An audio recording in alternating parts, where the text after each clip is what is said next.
So hello everyone. जैसे कि आप लोगों को पता है कल आपका डॉक्यूमेंट वेरिफिकेशन है, तो काफ़ी बच्चे कमेंट पूछ रहे थे कि डॉक्यूमेंट्स का सीक्वेंस क्या रहना चाहिए अरेंज करने के लिए, क्योंकि वहाँ जो है एक एक करके आपसे डॉक्यूमेंट्स मांगे जाएंगे, तो आपको प्रॉपरली सीक्वेंस में अरेंज होने चाहिए डॉक्यूमेंट, ताकि आप तुरंत दे सको। तो उसके लिए तो इस वीडियो में हम वही उन्हीं चीज़ों को देखेंगे, और काफ़ी सारे डाउट्स भी और आगे पूछे गए थे कमेंट में, तो उन सबको भी डिस्कस करेंगे एक एक करके, ठीक है। तो चलिए देखते हैं। सो आपके पास तो ऐसा कुछ आ गया वो कॉल लेटर, ठीक है। अब एक बच्ची बोल रही थी कमेंट पे कि जो है उसके पास कॉल लेटर नहीं आया है, तो भाई देखो, कॉल लेटर आपने जो फॉर्म भरते वक्त ईमेल आईडी डाली थी, उसी ईमेल आईडी में आया होगा। अगर आपकी वो ईमेल आईडी का पासवर्ड वगैरह आपको फॉरगेट हो गया है, मतलब नंबर भी नहीं मिल रहा है और लॉगिन नहीं हो रही है, तो आप जो है अपनी फॉरम में जाकर चेक कीजिए कौन सी ईमेल आईडी आपने डाली थी, ठीक है।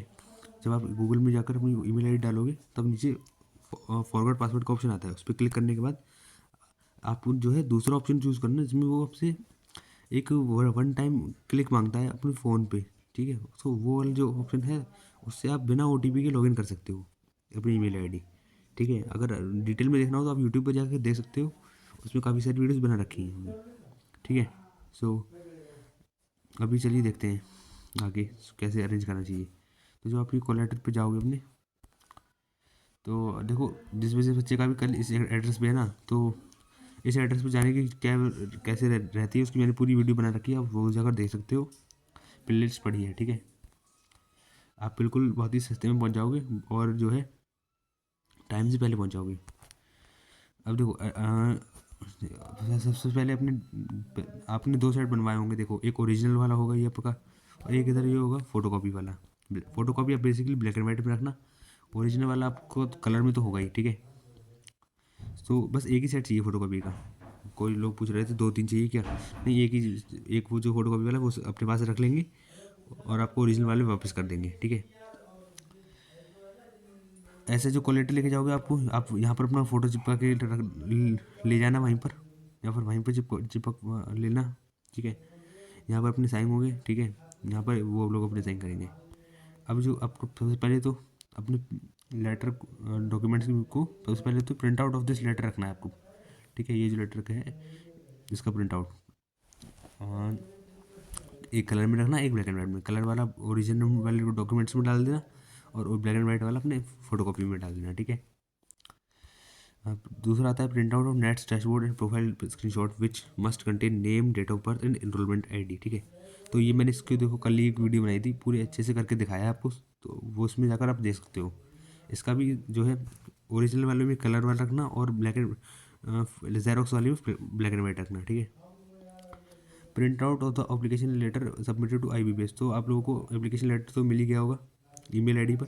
जिसको नहीं मिला है तो वो कैनरा बैंक को ईमेल कर लिख दे, तो उसको भी मिल जाएगा, ठीक है। उसकी भी एक कलर और एक photo copy black and white, ठीक है। ये फर्स्ट नंबर पे रखना है, ये सेकंड पे रखना है, ये थर्ड पे रखना है, ठीक है। फोर्थ पे क्या आ जाता है, proof of date of birth के लिए कोई भी प्रूफ, 10th का सर्टिफिकेट, ठीक है, 10th का रिजल्ट। अब कुछ लोग बोल रहे थे कि उनके आधार कार्ड में नेम की स्पेलिंग थोड़ी मिसमैच है ना, तो इस केस में क्या, मतलब आधार कार्ड में स्पेलिंग अलग है, और जो उन्होंने फॉर्म भरा है उसमें स्पेलिंग थोड़ी नाम की अलग है। तो इस केस में आधार कार्ड में दिक्कत नहीं होगी, बट अगर जो आपने एप्लीकेशन फॉर्म में स्पेलिंग भरी है नाम की, वो आपके 10th के रिजल्ट से मैच कर जाती है, तो कोई दिक्कत नहीं होगी, ठीक है। बट अगर आपकी एप्लीकेशन फॉर्म में अलग स्पेलिंग और 10th की मार्कशीट में अलग स्पेलिंग है, तब आपको जो है उन्हें एक एफिडेविट बना कर देना पड़ेगा, जो है 10 रुपये के स्टैम्प पेपर पर एक एफिडेविट लिखवाना है, जिसमें लिख देना है कि ये जो है मेरी करेक्ट स्पेलिंग नाम की ये है, बट मैंने ये भर दी है गलती से, तो फिर वो आपको कंसीडर कर लेंगे, रिजेक्ट नहीं करेंगे, ठीक है। डेट ऑफ बर्थ हो गई, कलर ये हो गया, ठीक है। अब देखते हैं मार्क, देखो mark cards and certificates of class 10th 12th diploma, इनकी ये जो यूपी बोर्ड स्टेट बोर्ड से हैं, उनके पास तो देखो दो दो सीटें होंगी। उनके पास रिजल्ट दो आते हैं, एक मार्कशीट आती है, एक रिजल्ट आता है। और जो CBSE बोर्ड वाले हैं, उनके पास एक ही होगा, 10th का रिजल्ट एक होगा, 12th का रिजल्ट भी एक होगा, ठीक है। तो आप लोगों को तो एक एक ही ले जानी है, ठीक है। और CBSE स्टेट बोर्ड वालों को दो दो लेके जानी है, ठीक है। और क्या है अगला, year wise, semester wise marksheet and certificates, provisional degree certificate और convocation of graduation issued by university in support of the eligibility. देखो, ईयर वाइज चाहिए, अगर आपके पास ईयर वाइज हो या सेमेस्टर वाइज हो, आपके पास 6 सेमेस्टर की है तो 6 सेमेस्टर होंगे की मार्कशीट होनी चाहिए। एंड सर्टिफिकेट्स, अगर पास डिग्री है, मान लो डिग्री जो ग्रेजुएशन के 2-3 साल बाद आती है वो वाली डिग्री है, तब तो कोई दिक्कत ही नहीं, वो ओरिजिनल लेके जाना।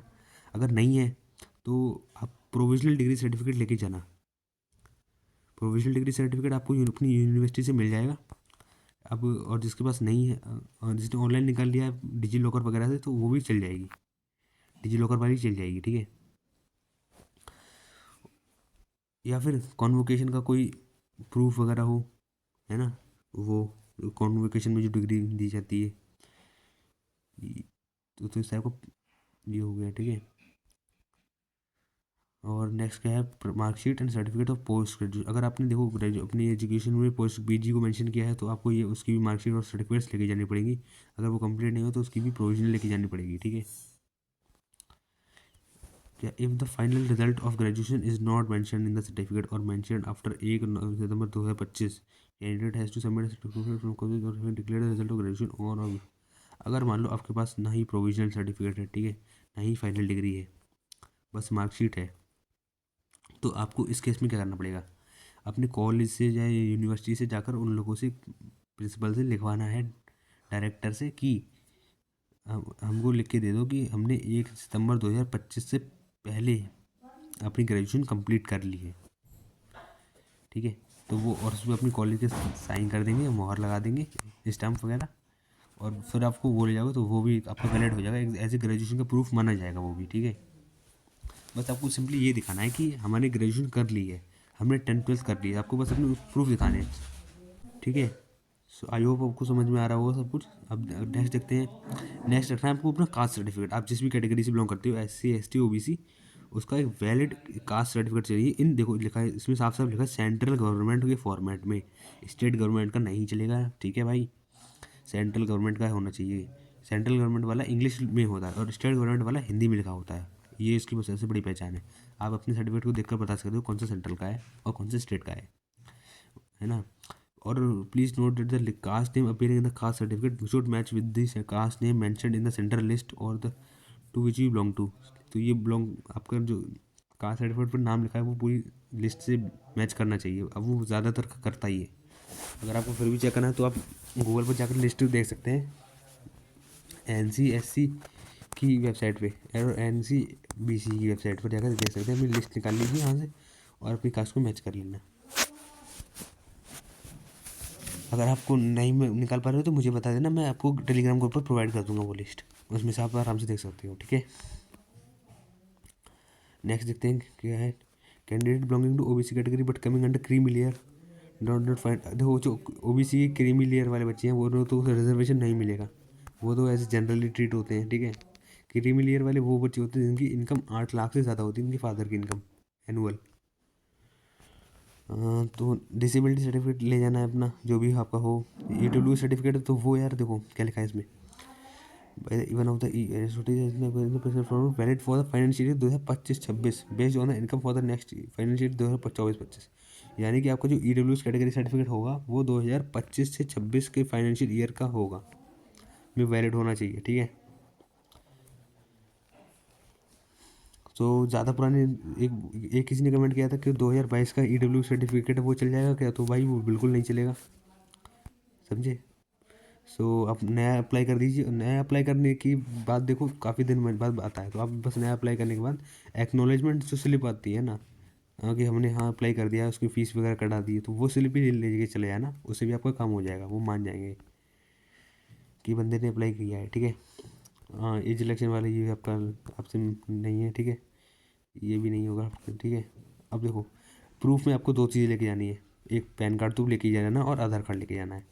आधार कार्ड नहीं है तो passport, driving licence, voter ID card कुछ भी लेके जा सकते हो, बट पैन कार्ड मैंडेटरी है। वहाँ पे मैंने देखा था ज़्यादातर बच्चे पैन कार्ड नहीं लाए थे, सिर्फ आधार कार्ड लेके आ रहे थे। तो फिर उन लोगों ने कहा कि भाई पैन कार्ड भी लेकर आओ। पैन कार्ड नहीं लाए तो फिर उन्होंने अपना पैन कार्ड वहीं प्रिंट करवाया बैंक में, फ़ोन पर उनके ईमेल पर भेज दिया, उन लोगों ने प्रिंट करके वापस दे दिया बैंक वालों ने। तो ये शॉर्टकट हो जाता है। बाकी अगर आप कोई डॉक्यूमेंट ले जाना भूल जाते हो तो वहाँ कोई दिक्कत नहीं है, वहाँ आप लोग प्रिंट कर देते हैं आपके डॉक्यूमेंट, ठीक है। और ये आखिरी में पढ़ लीजिए आप लोग, क्या है, if you are requested to verify your testimonials and any difference in your name, spelling error in online application to that of the document certificate should be supported by notarized। अगर आपके नाम में गड़बड़ पाई जाती है, मान लो आपकी फॉर्म वही वाली दिक्कत जो मैंने पहले बताई थी, फॉर्म में आपने नाम अलग डाल दिया, आपने मान लो फॉर्म में आपने डाल दिया हरीश, ठीक है, और रियल में आपके मार्क नाम है मार्कशीट पर हर्ष, तो भाई ये बिल्कुल ही गलत माना जाएगा और आपको एक एफिडेविट देना पड़ेगा उसके लिए, ठीक है, 10 रुपये के स्टम्प पे। इस बात को अपने अच्छे से याद रख लेना, ठीक है। अगर किसी की भी ऐसी प्रॉब्लम हो तो भाई देख लो अभी से। और घर से ही बनवा के लेके जाना एफिडेविट, वहाँ कहाँ आप सेंटर पर देखते फिरोगे कचहरी वगैरह, तो बेटर है आप अपने ही ज़िले से बनवाते हुए लेके जाओ, ठीक है। और 3 पासपोर्ट साइज़ फ़ोटो चाहिए, 3 पासपोर्ट साइज़ फ़ोटो, ठीक है, सेम एज अपलोड। तो टोटल आपको 4 लेके जाने हैं, 3 नहीं 4 से 5 लेके जाना आप, क्योंकि एक फ़ोटो तो आपको इसी भी यहाँ पे प्रिंट हो जाएगा और बाकी फिर 3 अपने पास रख लेते हैं। बट एक फ़ोटो हम एक्स्ट्रा लेके जाएंगे इमरजेंसी के लिए, कोई मान लो खो जाए फ़ोटो, इसीलिए। और any photograph and signature will be verified with photo signature in application form. जो अपने एप्लीकेशन फॉर्म में फ़ोटो डाला है ना, वही फ़ोटो लेके जाना, कोई और सा मत लेके जाना, है ना। और प्लीज़ नोट बस यही है। और प्रोफिशिएंसी टेस्ट का लोग पूछ रहे थे कि प्रोफिशिएंसी टेस्ट, देखो अगर आपके पास 10th क्लास और 12th क्लास में अपने अपने रीजनल लैंग्वेज पढ़ी है, ऐसे सब्जेक्ट, जैसे अगर आप पंजाब से बिलोंग करते हो तो आपको पंजाबी आनी चाहिए, हरियाणा से बिलोंग कर रहे हो तो हरियाणवी आनी चाहिए या हिंदी आनी चाहिए, ठीक है। ऐसे ही आंध्र प्रदेश से बिलोंग करते हो तो आपके 10th और 12th में तेलुगु होनी चाहिए। तो उसी तरह अगर आपके पास है तो आपको ये टेस्ट नहीं होगा, अगर अगर नहीं है तो आपका ये टेस्ट होगा। टेस्ट में कुछ नहीं है, टेस्ट बहुत आसान होता है, बस एक कागज़ में दे देते हैं पेपर, उसमें क्वेश्चन लिखे होते हैं, बहुत ही आसान क्वेश्चन होते हैं, है ना। तो उन्हीं क्वेश्चन को फिर आपको आंसर लिखने होते हैं अपनी एक दूसरे पेपर पर। और जो क्वेश्चन भी बहुत ही ईजी लेवल के होते हैं, कोई आपको बहुत पढ़ने की ज़रूरत नहीं, अगर आपको लैंग्वेज आती है अच्छे से तो वो आराम से कर लोगे आप, ठीक है। जो है राइटिंग का टेस्ट रीडिंग का, वो सॉरी राइटिंग का टेस्ट होता है, बट स्पीकिंग और रीडिंग का नहीं होता है, ठीक है। और ये सब होने के बाद आपका डॉक्यूमेंट वेरिफिकेशन हो जाता है, फिर आपको शाम को ब्रांच एलोकेट कर देंगे और ब्रांच एलोकेट करने के बाद आपको घर भेज देंगे, ठीक है। अब कहेंगे अब भाई आप अटेंडेंस लगा के अपनी चले जाओ घर। और ब्रांच जब आप सेंटर पे जाओ तो वहाँ सेंटर में आपको गार्ड जो होंगे वहाँ पर, तो उनसे पूछ लेना कि भाई डॉक्यूमेंट वेरिफिकेशन है मेरा, कहाँ कौन से रूम में जाना है, तो वो आपको बता देंगे कि कौन से फ्लोर के कौन से रूम नंबर पे जाना है, तो उस वहीं पर आपको चले जाना, ठीक है। क्योंकि आपको वहाँ ब्रांच बहुत बड़ी होती है, वो रीजनल ऑफिस होता है ना, हेडक्वार्टर होता है, तो वहाँ पर ढूंढने में काफ़ी टाइम लग जाएगा, तो इससे अच्छा रहेगा ग्राउंड गार्ड से जाकर पूछ लेना। और तो ये मैंने आपको सीक्वेंस वगैरह बता दिया सारे डॉक्यूमेंट्स का अच्छे से, ठीक है। एंड और हाँ, अगर आपको फिर भी कोई दिक्कत है तो देखो आपकी भी ये जो फॉर्म होता है उस पर एक कॉन्टैक्ट पर्सन का बंदे का नंबर दे रखा है यहाँ पे, श्री, जैसे कि मेरे पे दे रखा है श्री अभिषेक भारद्वाज का है ना, उनके का फ़ोन नंबर दे रखा है, आप इन्हें भी डायरेक्ट कॉल करके पूछ सकते हो। बट 90 में मोस्टली केसेस में ये होता है कि ये जो फ़ोन उठाते नहीं है, ये फ़ोन उठाते नहीं है ना, तो ये दिक्कत रहती है। अब ये देख सकते हो कि ये डीवी की डेट वगैरह चेंज नहीं होगी। एंड ये देखो यहाँ ये लिखा है availability of training slot in the district preferred by you, जो भी आपके डिस्ट्रिक्ट खाली होंगे उन्हीं में ही आपको मिलेगी, ठीक है। सो बस यही बताना था भाई, इस वीडियो को अभी यहीं ख़त्म करते हैं। एंड आपका कल डीवी है तो बेस्ट ऑफ लक यार, अच्छे से करके आना, कोई डरने वाली बात नहीं है यार, ये बस ये फॉर्मेलिटी है और कोई बहुत बड़ी चीज़ नहीं है, ठीक है। सभी हो जाता है जब आप तो। और अगर आपको कोई डाउट वगैरह हो तो यार टेलीग्राम पर मुझसे डायरेक्ट पूछ सकते हो आप आईडी से। एंड ठीक है, और टेलीग्राम ग्रुप पर जुड़ जाना, नीचे डिस्क्रिप्शन में लिंक दे रखी है, वहाँ पर आपको अपने एरिया के लोग भी मिल जाएंगे, ठीक है, तो आपकी फ्रेंडशिप हो जाएगी। चलिए ठीक है।